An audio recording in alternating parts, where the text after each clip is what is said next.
一克黃金究竟能夠兌換多少公斤的大米呢？你或許好奇，我們偉大的中國在漫長的幾千年歷史長河中，各個朝代裏，一克黃金究竟能夠兌換多少公斤的大米呢？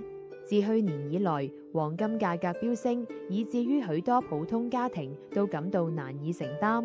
但在我看來，這並非黃金本身價值的大幅提升，而是我們手中的貨幣購買力在逐漸下降，即所謂的貨幣貶值。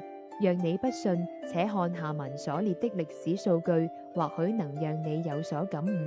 中國歷代王朝中，黃金與大米的兌換比例各異。秦朝時期，一克黃金可兌換12公斤大米。東漢年間，這一比例同樣維持在一克黃金換12公斤大米。到了唐朝，這一數字激增，一克黃金能兌換110公斤大米。這正是大唐盛世、國家繁榮昌盛的見證。南宋時期，兌換比例繼續上升，一克黃金可兌換130公斤大米。明朝時，這一比例有所回落，一克黃金僅能兌換25公斤大米。清朝年間又略有下降，一克黃金可兌換20公斤大米。而到了2025年，假設的數據表明，一克黃金已能兌換110公斤大米。這一比例與唐朝相近，但背後的經濟環境和社會背景卻大相徑庭。